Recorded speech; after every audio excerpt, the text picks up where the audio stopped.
Olá, sejam muito bem-vindos a mais um episódio e hoje será o último desta temporada. Vamos falar muito de mais temas na próxima. Daqui uns tempinhos, logo saberão. Mas hoje tenho aqui o José Pereira Neves. Olá.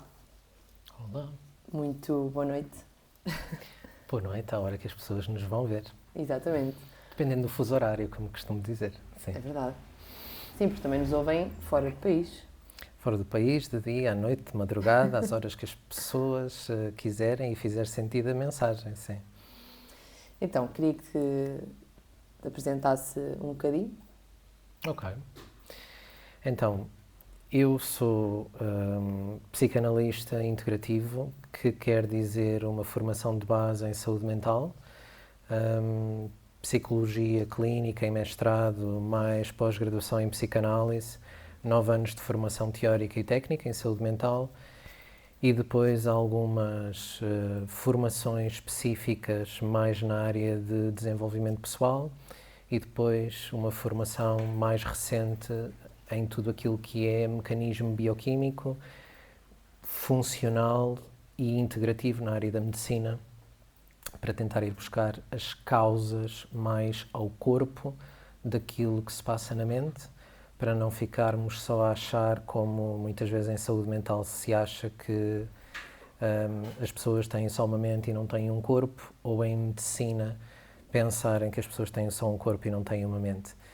E a integração em saúde mental faz sentido.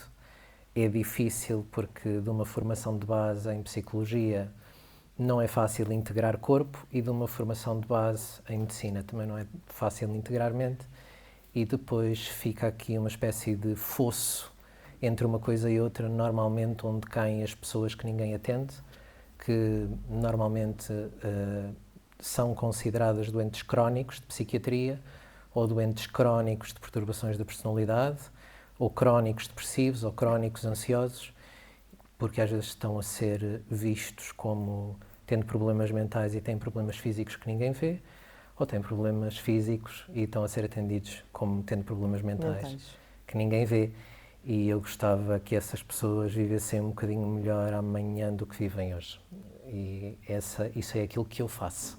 É para aquilo que eu acordo todos os dias de manhã, como ainda ontem disse na comunidade online às pessoas que me estavam a agradecer a partilha, e eu é que agradeço às pessoas normalmente poderem justificar a razão pela qual eu acordo de manhã, porque se eu disser aqui a ti ou a alguém que esteja a assistir qualquer coisa que justifique a pessoa perceber que pode sofrer menos, já valeu a pena.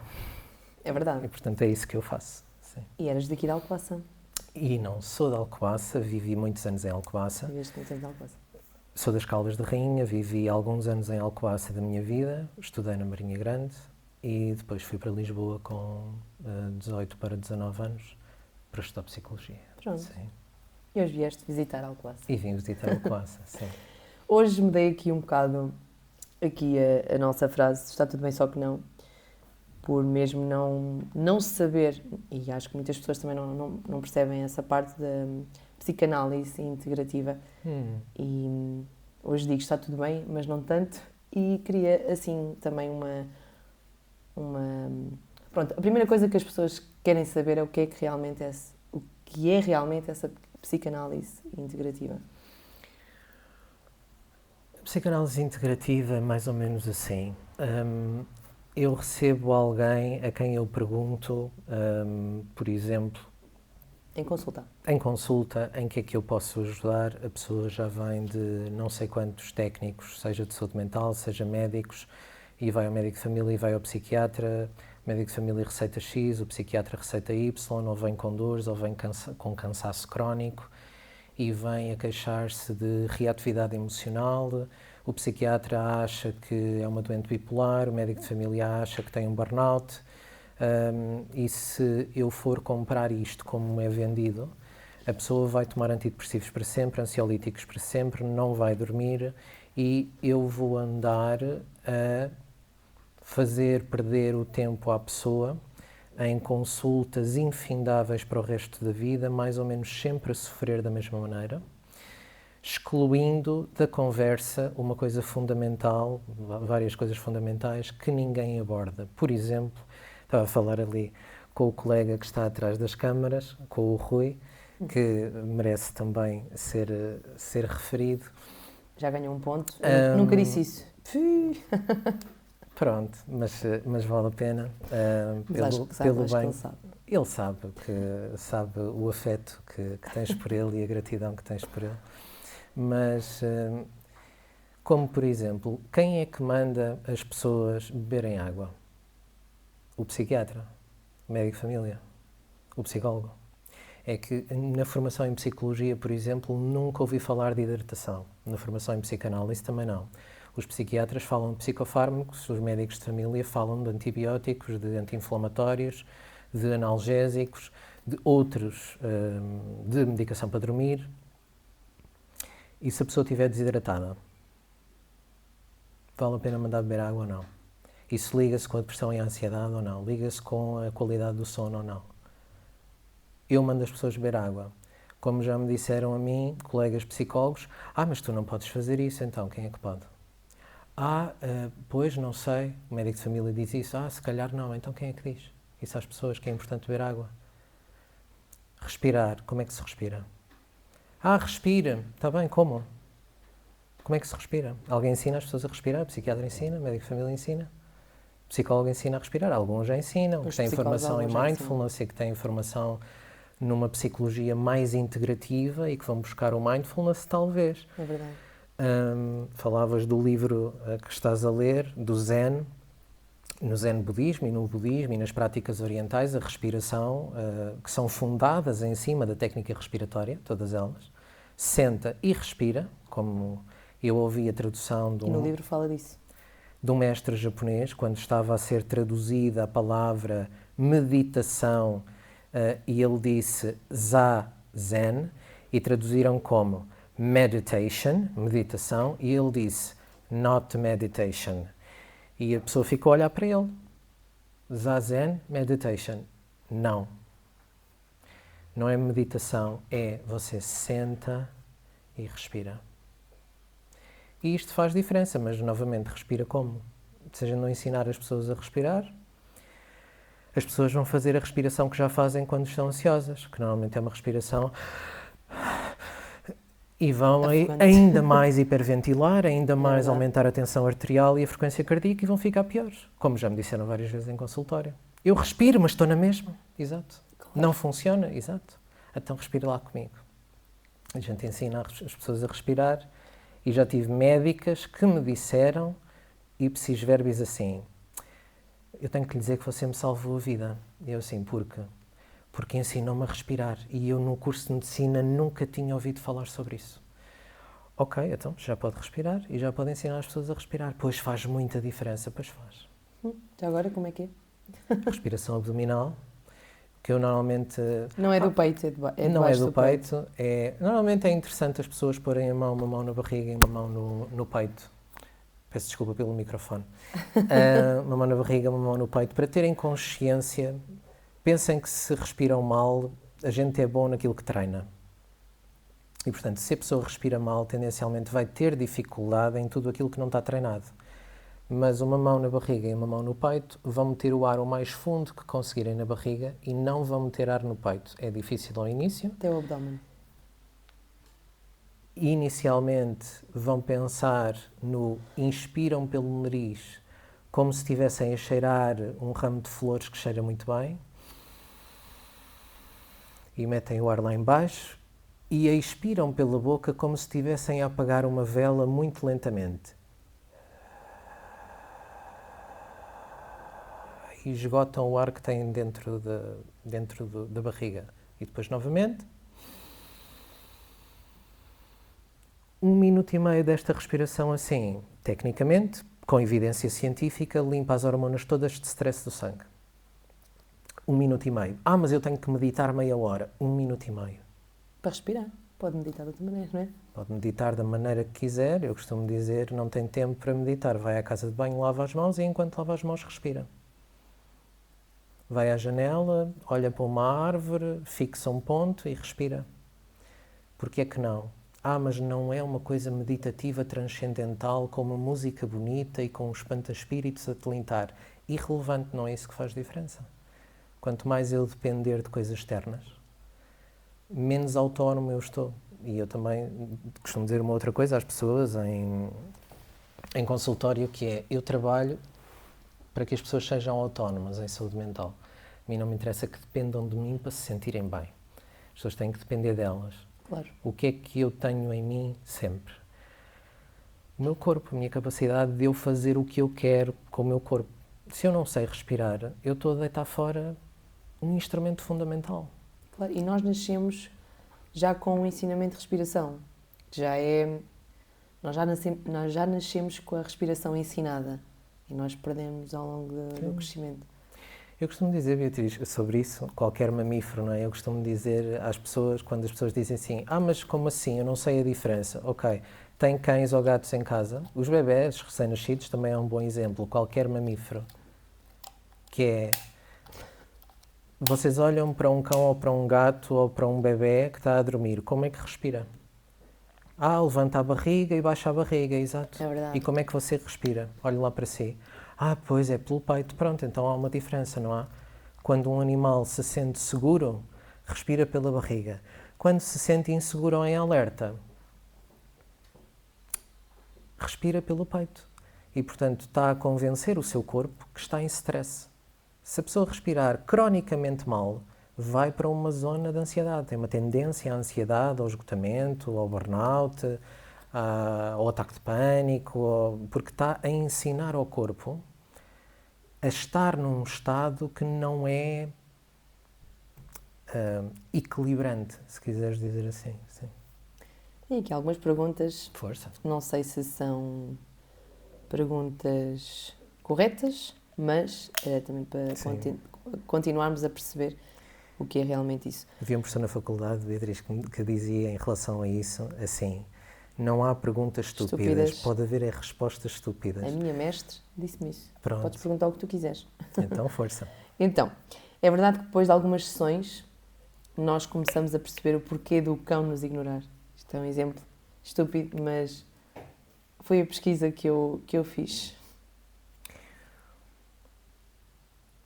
Sim, e não só. Há duas formas... Um cão é um ser vivo. Ponto final. Há duas formas de estar no mundo. Ou nós estamos num lugar a partir do qual me acontecem coisas, o mundo faz com que me aconteçam coisas, ou eu estou num lugar em que eu também sou agente de mudança no mundo. Eu também faço coisas no mundo. A maior parte do sofrimento psicológico existe tendencialmente muito quando as pessoas contam as histórias delas. E se têm dúvidas, ouçam como é que contam as histórias que contam no dia-a-dia, como é que contam um dia da vida delas.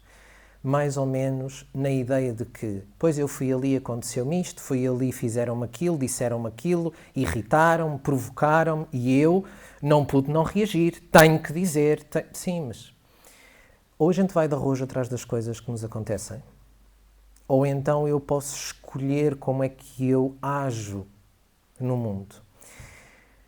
Passado algumas sessões, eu começo a perceber, mesmo que eu não tenha consciência disso, e que eu conto a história da minha vida em que me aconteceram coisas e eu não fiz nada, porque eu sou uma vítima do que me acontece à minha volta, eu começo a perceber o que é que eu também faço comigo próprio, e faço e ando a fazer com os outros e com o mundo e com os cães por quem passo.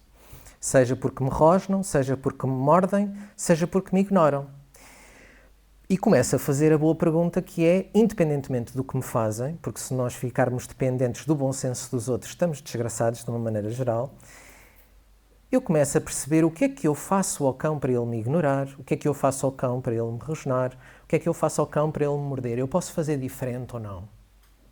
A maior parte das vezes eu posso. Sentido.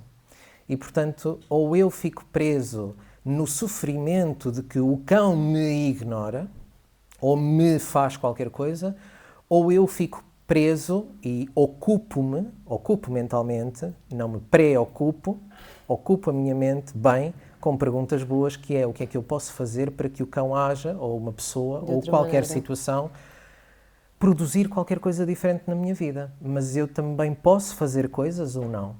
É a pergunta que fica para as pessoas, porque isto é o conceito de agência em psicanálise e em filosofia existencial. Eu sou dono da minha vida e tenho escolha, ou eu não tenho escolha e não sou dono da minha vida e as coisas acontecem-me só e então eu estou desgraçado. E o mundo é um inferno onde eu estou fadado, é um fado eu sofrer de uma maneira ou de outra, porque não tenho escolha. Não, a gente tem imensa escolha. E uma consulta comigo, ou uma consulta em saúde mental, deveria ser um caminho para eu perceber cada vez melhor as escolhas que eu tenho, os lugares que eu ocupo e a forma cada vez mais consciente de eu produzir aquilo que eu quero na minha vida. E, consequentemente, sofrer menos com isso. Claro. Acho que ficou esclarecido. Pronto, todos nós, ou quase todos nós, temos traumas. Há traumas que, se calhar, nós não sabemos que temos, estão camuflados. E era isso que eu queria tentar perceber. Ou seja, nós temos traumas que não sabemos que temos. E nessas consultas nós conseguimos, se calhar, tentar pensar e chegar lá a essa resposta. Claro que sim, Beatriz, mas a primeira coisa... Os psicanalistas, de uma maneira geral, são chatos porque vão sempre ao pressuposto da pergunta. Qual é que é o pressuposto da tua pergunta? Toda a gente tem traumas, sim. Mas o pressuposto anterior é: o que é um trauma? O que é trauma? Trauma não é aquilo que acontece comigo, como agora ficou conhecido o Dr. Gabor Maté por dizer, mas que é uma coisa bastante antiga, da psicanálise, de uma maneira geral. Não é do Dr. Gabor Maté, até pela mais-valia brutal, técnica, teórica que ele acrescenta. Trauma é, tecnicamente, não é aquilo que me acontece.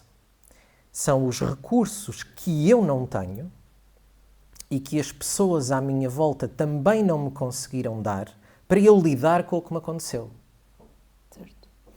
Portanto, por isso é que às vezes as pessoas dizem: mas não sei quem também aconteceu não sei quê e não ficou assim. Exato, porque os recursos internos ou o contexto das pessoas à volta às vezes faz toda a diferença para elaborar aquilo que... mastigar, se quiserem um termo mais digestório, mastigar aquilo que a gente tem no prato. Se eu não tenho dentes para mastigar a comida que eu tenho no prato, nem ninguém a mastiga por mim, é trauma. Eu vou ficar com o prato cheio.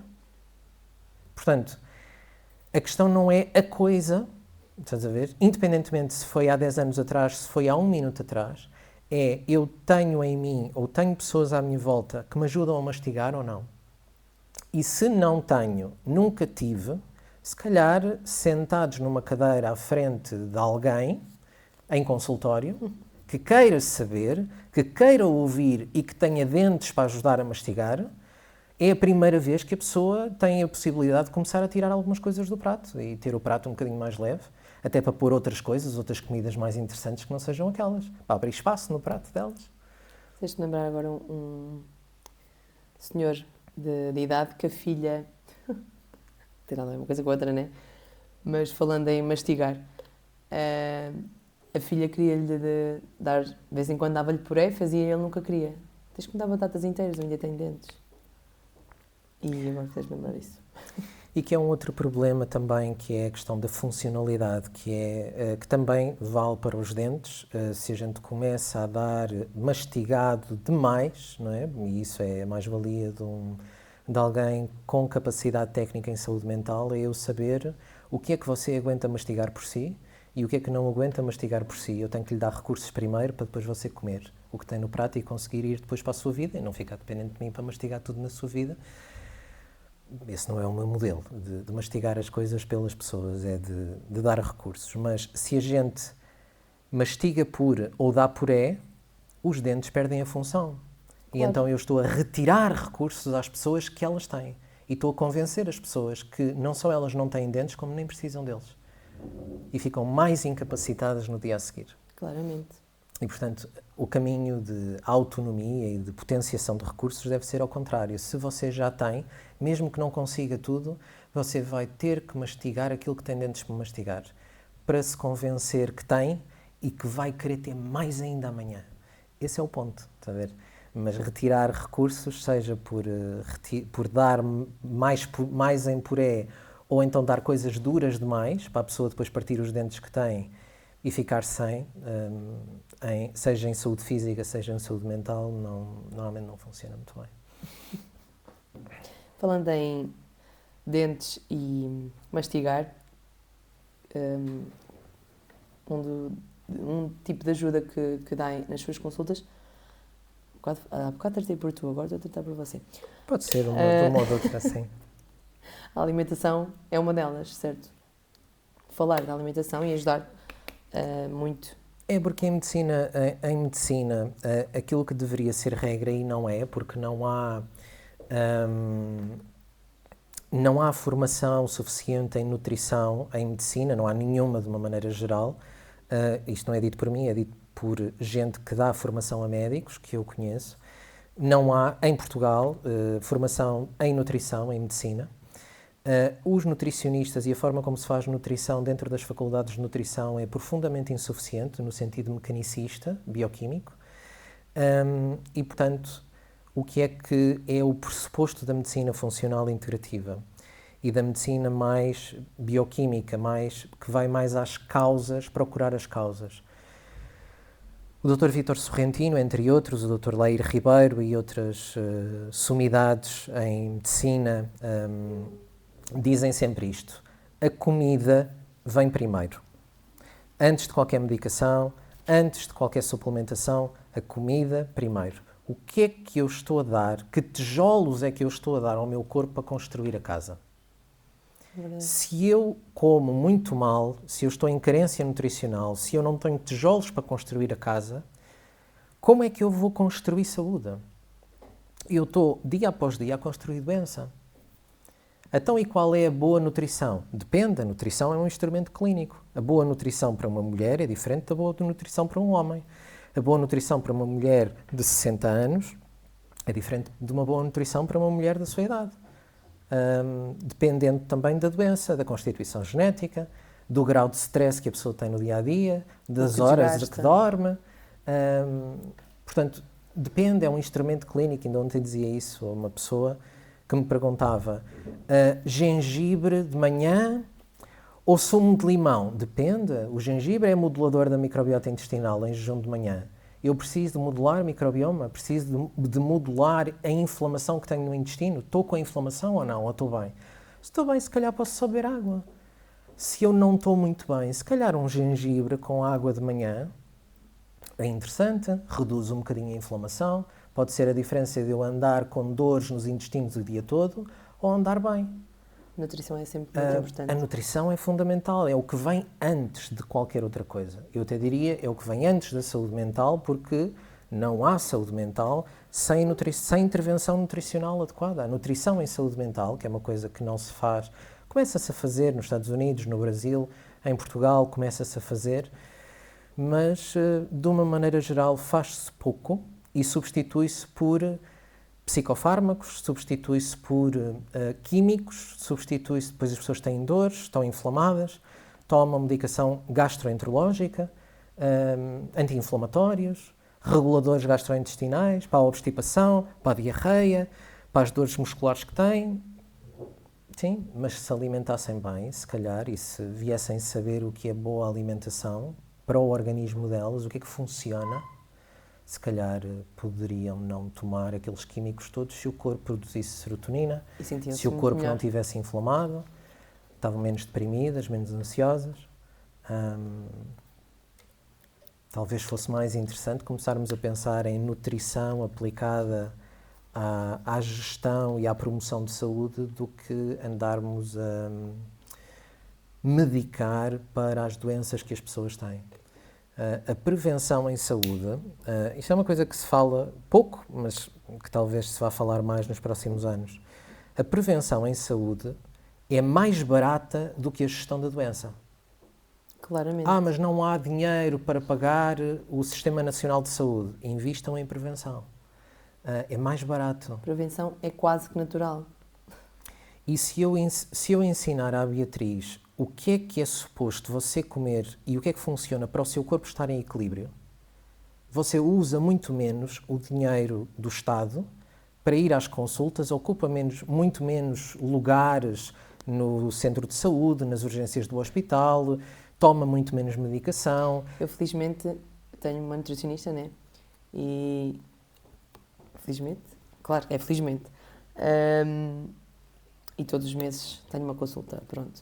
E houve uma amiga minha que me pediu, por acaso, vê se me passas o plano que ela te passou. Eu disse, não, tipo, eu posso te dar, mas o que me está a fazer bem a mim pode não te estar a fazer, pode não te ir fazer bem a ti. Eu tenho muito desgaste ao longo do dia, eu como certas coisas de manhã que se calhar outras pessoas que passam o dia com as pernas sentadas numa cadeira no escritório não têm que comer o que eu como. Pronto. E, claro, evito ao máximo medicação e só se tiver mesmo necessidade de tomar. Sim, se o Sistema Nacional de Saúde pagasse, por exemplo, uma consulta de nutrição a cada pessoa por mês, ou uma consulta de psicologia que fosse a cada pessoa por mês, por exemplo... Essas duas. A diferença que fazia? Poupava ainda 2 zeros, 3 zeros. Não é? Pois. Nessas duas. Exato. Portanto, pronto. E eles também poupavam muitos zeros a médio e longo prazo. Sim.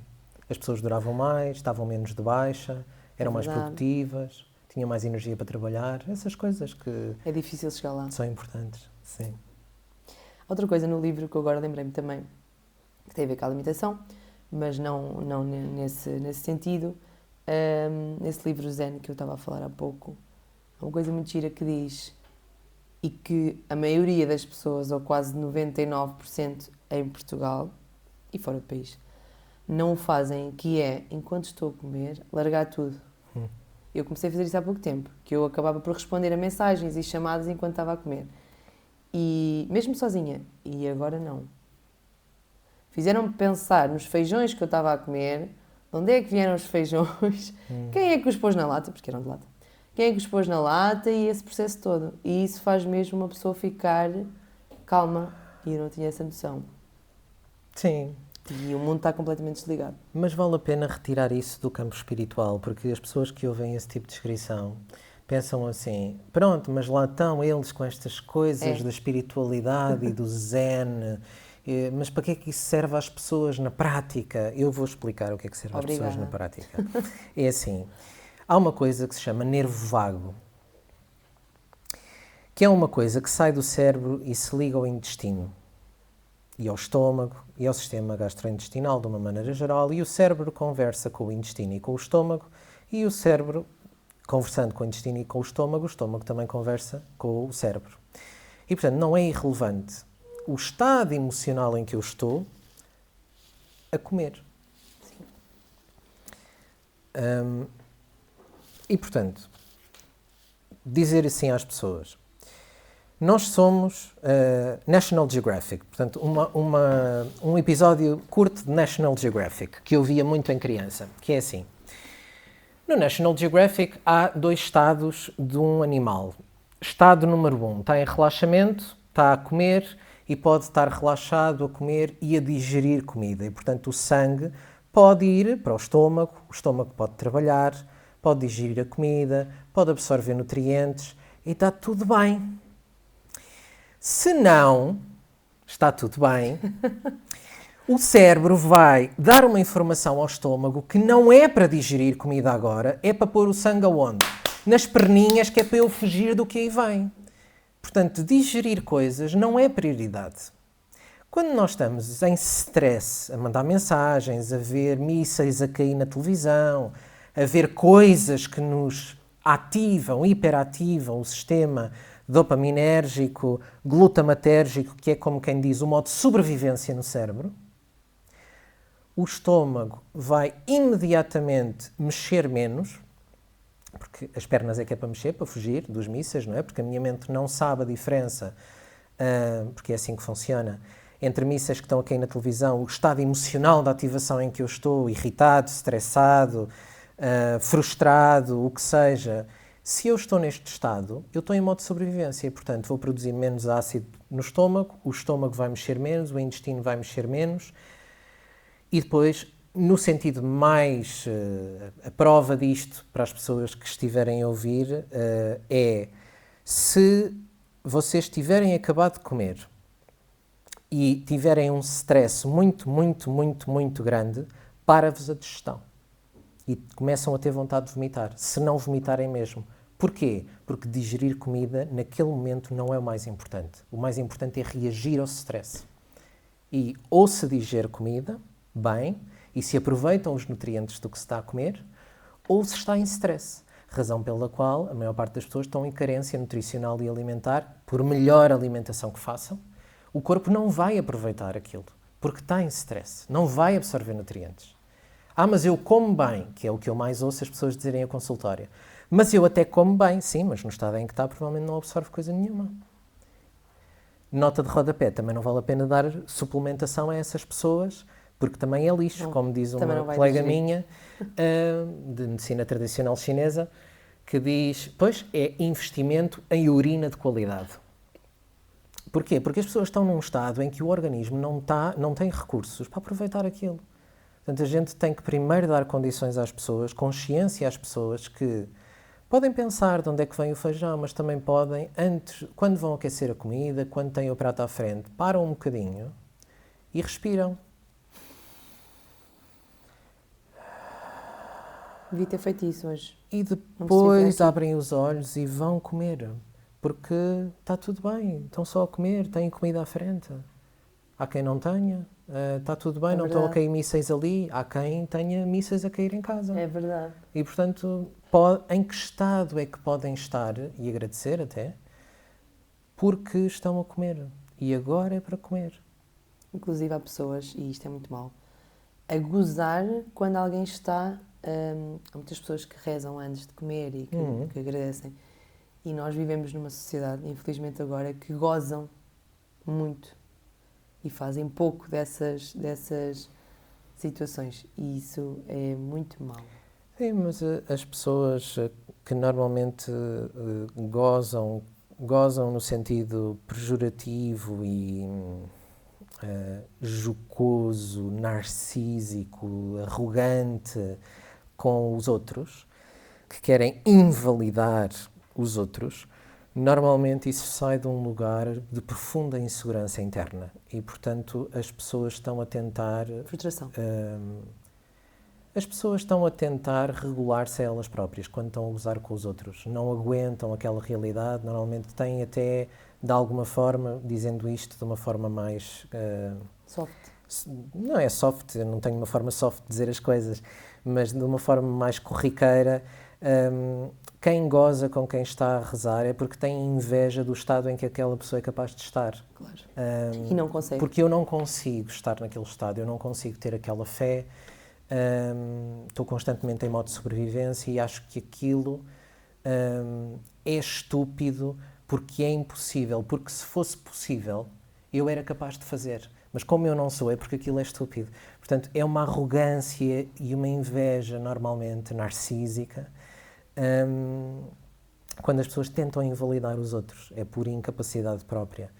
Mas, dizendo só rapidamente, para além de respirar antes de comer, ou rezar, ou ouvirem uma música que gostem, podem, por exemplo, alongar o pescoço, porque o nervo vago sai aqui de trás do pescoço. Podem rodar o pescoço 2 ou 3 vezes, podem lavar as mãos com água fria e meter um bocadinho de água fria no pescoço. Podem fazer uma série de coisas e quem estiver em casa pode pesquisar modulação do nervo vago, dicas práticas para modular o nervo vago, e eu vou lançar um e-book também em breve, onde tem um capítulo sobre isso. Mas pesquisem sobre isso e deem a vocês próprios instrumentos práticos para além de rezar, se não rezam, para além de respirar, porque não dá muito jeito, como é que de uma forma prática conseguem melhorar a vossa vida. E às vezes só de estarmos um bocadinho mais relaxados a comer já faz a diferença toda. Disse-me uma vez que não há nada irreversível. Não há nada irreversível, só a morte, não é? A morte é irreversível. A partir do momento em que eu desencarno, deixo de estar cá, isso é irreversível. Tudo o resto, não. Não há nada irreversível, tudo é uma escolha. E eu sou absolutamente contra a frase, aliás, até há um mantra que todas as pessoas que eu sigo em consultório sabem e deixam de usar isso rapidamente quando começam frases como eu tenho que, eu tive que, e já sabem o que é que eu vou dizer a seguir, que é a gente não tem que nada, só temos que morrer um dia. De resto, tudo é uma escolha e, portanto, nada é irreversível nesse sentido. É uma escolha e liga-se com a conversa de há pouco, do cão que nos ignora, sim. Tenho aqui duas frases que vou passar a citar, que não são da minha própria pessoa. Tenho medo de falar em público, mas grito, entre aspas, no grupo da família do WhatsApp. E quero o meu comentário a isso. Não, quero que tipo de trauma é este? Uma pessoa que tem medo de falar em público, mas grita no grupo da família do WhatsApp. Não sou eu grito em qualquer lugar. Quer muito, de uma maneira geral, quem tem medo de falar ou quem grita muito tem o mesmo problema de uma maneira geral, que é medo de não ser ouvido devidamente, medo de não ser entendido. Por isso eu grito, porque se eu gritar você vai me ouvir melhor. Se eu falar mais alto, normalmente não, é pior. Ou então eu tenho medo de falar porque eu presumo que o outro não me vai ouvir ou que me vai ouvir mal, vai me interpretar mal. De uma maneira geral, é porque eu tenho uma história disto. Eu fui mal ouvido, mal interpretado e quem tem medo de falar ou quem grita pode perguntar-se que história é que tem, quem é que não ouviu quando deveria ter ouvido, quem é que não interpretou bem quando aquela pessoa, criança, adolescente, precisava mesmo que tivesse interpretado bem, quem é que interpretou mal. Talvez seja uma melhor pergunta do que falar mais alto ou de se calarem quando é importante falar ou terem medo, como eu costumo dizer, das coisas que não devem ter e deixarem de ter medo das coisas erradas na vida. Sim. E a outra é, cada vez que estou quase feliz, vou-me abaixo. Isto é tipo ansiedade gourmet. Essa é um bocadinho mais complicada porque isso remete-me para várias coisas, não é? Faz-me pensar, por exemplo, num processo de sabotagem interna. Sempre que estou quase feliz, vou-me abaixo e essa pessoa, será que não tem medo de ser feliz? Será que não se conhece já em demasia, que não define quem é pela infelicidade em que está, por exemplo? Eu sou assim, há muita gente que diz isso, há muita gente que diz assim, eu sou infeliz, eu sou miserável, eu sou um frustrado. Os são ao pé do cérebro. E, portanto, eu defino-me assim. Sempre, isto é uma coisa que acontece em consultório, sempre que a pessoa está perante uma nova realidade, que pode até ser melhor, não é? Mudar é sempre, eu não posso dizer isso porque vai ficar gravada, mudar é sempre uma coisa começada pela letra M, não é? De uma maneira geral, mudar é mau, que não é mau que eu ia dizer. Eu compreendi. E, portanto, mudar é sempre mau. Porquê? Porque é diferente, porque é para qualquer coisa de novo que eu não conheço. Mesmo que seja melhor para mim, eu não sei, é novo. Eu tenho medo do que é novo, aliás. Voltamos ao National Geographic. Os mamíferos têm sempre medo daquilo que é diferente. Aquilo que é igual, aquilo que é padrão, aquilo que eu já faço, mesmo que seja ser infeliz, miserável, frustrado, é a forma como eu me defino. Olha, vai para ali que és feliz. Como? Se calhar não, mas será que sou? Se calhar não sou. E se não forem devidamente acompanhadas as pessoas e capacitadas, as pessoas chegam quase ao novo, ao ser feliz, e metem a marcha atrás e voltam para trás. Mas assim, tranquilamente, de uma maneira muito natural até. É normal ter medo de ser feliz. Quando a pessoa foi infeliz uma vida inteira, a pessoa não sabe o que isso é. Até desconfia de quem a trata bem. É uma coisa tão típica. Desconfiar da bondade dos outros, desconfiar da vontade que os outros têm de me ouvir quando eu nunca fui ouvido. A pessoa está-me a ouvir. Pois, a pessoa até parece que gosta de mim, mas se calhar não gosta. Se calhar é porque eu faço não sei o quê. Porque a pessoa não pode só gostar de si. Porquê? Porque nunca gostaram. Pois, claro. Então, a pessoa não sabe o que é isso. A pessoa não identifica um padrão que não conhece. Então, a mãe não gostou, o pai não gostou, ninguém gostou e agora eu encontro alguém no meu trabalho ou na minha vida que gosta? Se isto fosse possível, a minha mãe tinha gostado de mim. Não é concebível, está a ver, Beatriz? E, portanto, sim, as pessoas têm medo de serem felizes e quando chegam quase a ser felizes, normalmente têm medo do que é novo para elas, mesmo que seja bom. Que é uma coisa meio estranha, mas se pensarem, as pessoas que estão a ouvir pensarem sobre isso, a quantidade de vezes que já tiveram medo do que é, talvez, e do que depois vieram a perceber que era o melhor para elas, antes de saberem, têm medo. Claro. E se medo for critério, também é uma outra coisa que eu costumo dizer às pessoas, se medo for critério para fazerem coisas na vossa vida, tendencialmente não vão fazer nada. Vão ficar exatamente no mesmo sítio e Faz amanhã sentido. vai ser igual ao dia de hoje. Faz sentido. E por último, se pudesse falar com toda aquela parte do mundo que não tem tempo para se cuidar, o que é que diria? Sendo coerente com esta conversa toda e com aquilo que eu faço todos os dias, o que é que eu diria às pessoas que acham que não têm tempo para se cuidar, não é que não têm tempo para se cuidar? Sim, que dizem, sim. Diria que talvez seja importante, primeiro, perceberem as boas razões pelas quais dizem isso. Assumam isso. Mas assumam isso mesmo, que é, eu não tenho tempo ou não quero ter tempo, porque tudo é uma escolha, voltamos à vaca fria, não é? Tudo é uma escolha. Eu não tenho tempo, não quero ter tempo para me cuidar, porque, e respondam, façam uma lista de porque é que não têm tempo, porque é que não é prioridade. E a maior parte das vezes, quando fazem esta lista, já se vão dar conta de coisas que se calhar vão desmontar isto. Mas não é incomum, por exemplo, eu receber mães, por exemplo, que não têm tempo para se cuidar, por exemplo, porque estão a cuidar dos filhos. Ok, então, e o modelo que estão a passar aos filhos, quando os filhos olham para a mãe que não se cuida, um filho pensa assim, ok, então quando eu for adulto também não me vou cuidar, porque é assim que funciona. Esse é o modelo da vida adulta. Quando eu chegar a adulto, é suposto não me cuidar, porque a prioridade passa a ser outra. Esse é o modelo que querem dar aos filhos. Porque as crianças aprendem com os modelos à volta delas. Claro. Outra típica é porque eu estou a trabalhar e não tenho tempo para cuidar de mim. Porque o mais importante é o trabalho, mas se não cuidar de si, vai trabalhar cada vez pior, vai se esgotar, vai fazer um burnout, vai adoecer. E então as pessoas... Há muita gente que tem um modelo que só cuida delas quando adoece. Pode ser, mas é um mau modelo, não é? Porque eu estou funcional e depois estou disfuncional. Estou em saúde e depois estou em doença. Mas também pode ser um outro modelo, que é, em vez de eu perder tempo a ficar doente, porque é uma perda de tempo, eu perco tempo, menos tempo a cuidar de mim, pouquinho, que é para me manter sempre produtivo e funcional. Escuso de ficar doente. É mais inteligente e gasta-se menos energia. E também é uma outra coisa que eu gosto de dizer às pessoas, é nós devemos ser preguiçosos. E, portanto, eu tenho preguiça de ficar doente. Está a ver? Gastar tempo, gastar energia.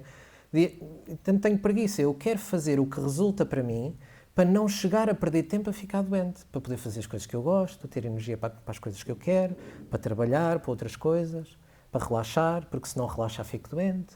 Faz sentido. E, portanto, era isso que eu diria às pessoas, para definirem bem prioridades e se chegarem à conclusão que não é mesmo prioritário, que elas próprias não são prioritárias, assumam isso e tirem as consequências disso. Mas eu acho que não é uma escolha muito construtiva a longo prazo. Há escolhas mais construtivas a longo prazo e modelos ou formas de vocês, se calhar, cuidarem de vocês próprios, de vocês próprias, que se calhar vocês não estão a ver e que são mais simples e que se calhar não perdem assim tanto tempo. Não é preciso... Eu costumo dizer, há coisas tão práticas e tão simples que não precisam assim de tanto tempo e que se calhar vos dão muito mais energia para fazer tudo o resto que vocês querem fazer, muito melhor. E também não é incomum, por exemplo, Beatriz, eu sei que já estamos perto do tempo, mas as pessoas dizem... Queria só também frisar isso, se quem está a ouvir em rádio, se não conseguir assistir ao resto, que assista no YouTube. Pronto. Desculpa interromper. É só dar este exemplo. As pessoas dizem assim, mas eu não tenho tempo porque tenho de trabalhar. Ok. Quantas vezes têm que repetir a mesma coisa no trabalho, por exemplo, seja ler uma frase 3 vezes ou 4, seja escrever um e-mail 2 vezes ou 3, seja estar ao telefone e tentarem se lembrar do que é que alguém disse, terem que mandar mensagem outra vez, o tempo que se perde, quando, por exemplo, se dormissem melhor, o tempo que poupavam em mandar o e-mail só à primeira vez, escrever uma coisa só à primeira vez, ter uma conversa e lembrarem-se das coisas e apontarem só à primeira vez, os tempos que nós perdemos porque estamos cansados. Não contam, por exemplo. As pessoas têm que começar, quem não cuida de si, tem que começar a fazer a diferença entre o que é ser eficaz e ser eficiente.